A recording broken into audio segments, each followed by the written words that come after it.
Viewers আসসালামু আলাইকুম। জাতীয় বিশ্ববিদ্যালয় নোটিশ বোর্ডের নতুন ভিডিওতে সবাইকে স্বাগত জানাচ্ছি। আজ 16 সেপ্টেম্বর জাতীয় বিশ্ববিদ্যালয়ের ওয়েবসাইটে যে সকল নোটিশ প্রকাশিত হয়েছে তার পূর্ণাঙ্গ তথ্যগুলো আপনাদের সাথে শেয়ার করব। প্রথমেই যে নোটিশটি আমরা দেখতে পাচ্ছি, এই নোটিশের বিষয় 2024 সালের বিবিএ প্রফেশনাল দ্বিতীয় বর্ষ তৃতীয় সেমিস্টার পুরাতন ও নতুন সিলেবাস পরীক্ষার ফর্ম পূরণের বিজ্ঞপ্তি। এই নোটিশ অনুযায়ী আসলে ফর্ম পূরণ করা যাবে মূলত 21 সেপ্টেম্বর থেকে 18 অক্টোবর পর্যন্ত। যারা এই কোর্সের শিক্ষার্থী, আপনারা 21 সেপ্টেম্বর থেকে 18 অক্টোবরের মধ্যে ফর্ম ফিল আপ করবেন।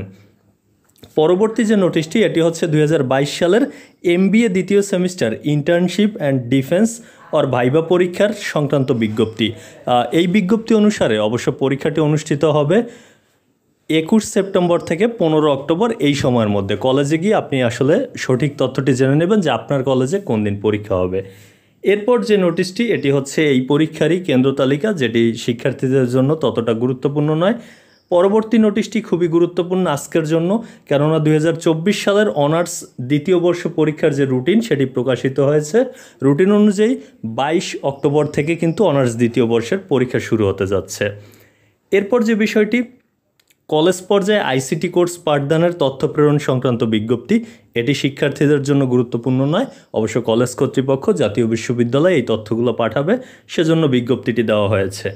আর আজকের আরেকটি নোটিশ হচ্ছে 2023 সালের অনার্স চতুর্থ বর্ষ পরীক্ষার প্রধান পরীক্ষক ও পরীক্ষকগণের প্রতি বিশেষ নির্দেশনাবলী। এটিও শিক্ষার্থীদের জন্য তেমন গুরুত্বপূর্ণ নয়, এটি অবশ্য শিক্ষকদের জন্য গুরুত্বপূর্ণ নোটিশ। আর সবশেষ যে নোটিশটি আমি দেখতে পাচ্ছি, এটি হচ্ছে 2024-25 শিক্ষাবর্ষে প্রথম বর্ষ স্নাতক পাস প্রোগ্রামে ভর্তি বিজ্ঞপ্তি, অর্থাৎ ডিগ্রি ভর্তির বিজ্ঞপ্তি প্রকাশিত হয়েছে।